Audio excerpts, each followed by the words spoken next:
I would say the most important thing in life is not to hurt other people. That's a good moral guide. Do what you like, only make sure it won't hurt anyone. And think. That's about it. And love is more important than hate. But hate is hard to escape. It is a very, very corrosive emotion, and I have had a little bit of hate in my life, of hating someone, and I've found it's very, very negative. So try not to. There's nothing much else that I could say. I don't have any religion. I was brought up Anglican because that was what all the proper people did. They voted for the Tories, and they went to the Anglican church. So I was brought up to vote for the Tories and go to the Anglican church. I just feel that we are part of an enormous something that we will never fully understand. And why try? Enjoy it. I'm Barbara Rose Dorothea, which will not fit on my driver's license, so it's Barbara Rose Palmer. And I'm 88, which used to be a very old and is now regarded as late middle-aged or something equally ridiculous. And I was born in Devonport in Auckland, and my dad was Kiwi and my mum was English, and she was determined I wouldn't talk like a colonial, which is why I don't have a very authentic Kiwi accent. I've seen society change enormously. When I grew up, there was a major war raging, and we lived in a very prescribed society where there are strict rules about gender identification and what you did and what you didn't do, and children were not quite to be seen and not heard, but you didn't interrupt an adult, you didn't speak until they invited you, and if you looked out the window while sitting at your regimented desk in school, you were likely to be hauled up and beaten with a leather belt in front of everybody. That happened a lot. Never to me, because I was a goody-goody child, but I have very sad, bitter memories of the beatings that the less able children suffered when I was at school. Oh, my great favourite was my fourth form teacher. I think that's year 10 or something or other nowadays. Phoebe Meikle, she was wonderful. She inspired people. She didn't just force stuff down you, she inspired you to look at the world and explore it and honour it. And she was what made a huge difference to me. My first meaningful encounter with someone. I went on to do English at Auckland University and did an honours in English. And I was good at it because I'm good with words, basically. And I feel for words, so I found it quite easy to talk about literature. Subsequent to that, other people who gave me a different outlook on life was a very nice little man with a brown skin who ran a little horse riding venture. He was a Sioux, and he had come from a society where they were hounded. Had a huge respect for his horses and for nature, with whom he felt an absolute link in a way that I've never encountered in my culture before. And he had an incredible capacity to get horses to do things without touching them. He would look at them and he'd make a little click noise, or he'd raise a finger and the horse would turn around or stop or move. It was and he respected the animals in a way that I had never met before.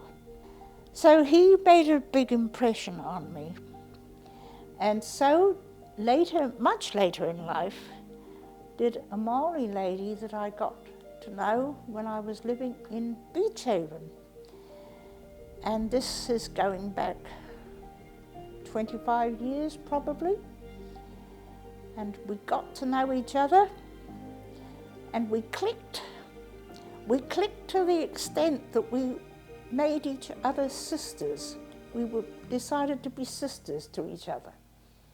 It was the first really intimate friendship I had ever had. And we told each other all sorts of things that we wouldn't tell other people. And then sadly, very sadly, she was diagnosed with cancer, and I kept her company in the last 2 years of her life, during which I was made an honorary member of her iwi. So I can now wear my little hat. So there we are. I have a little cap that I wear with the name of the iwi on it.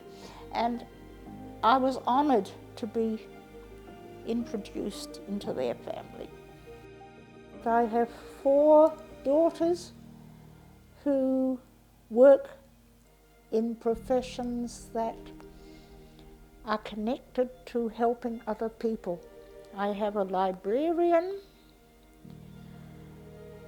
a vet, and I can tell you that if you're a vet, you do an awful lot of dealing with distressed people.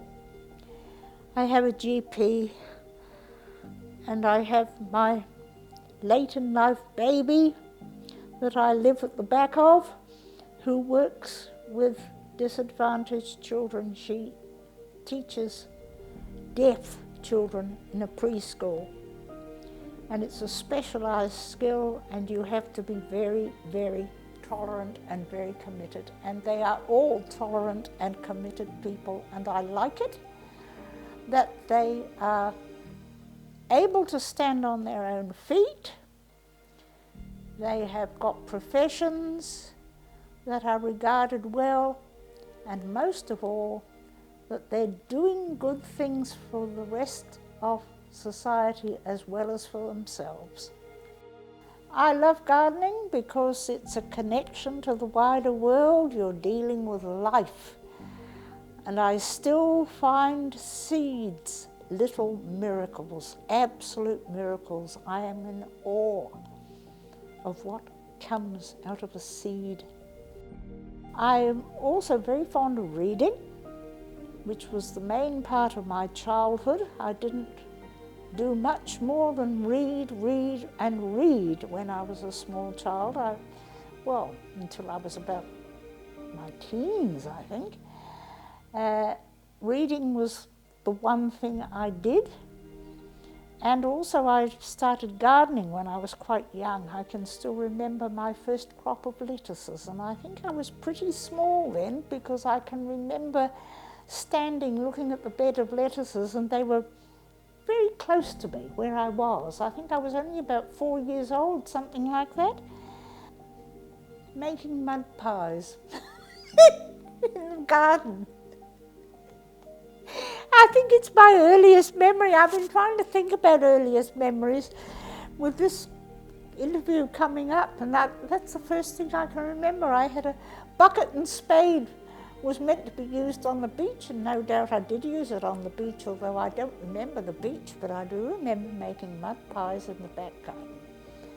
How old do I feel today?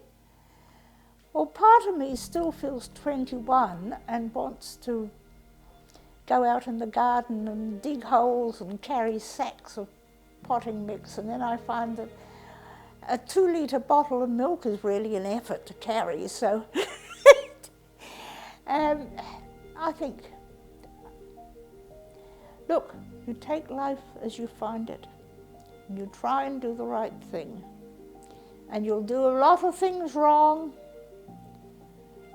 but if you can find someone to love, or several people to love, or a whole of humanity to love as best you can, you won't go wrong.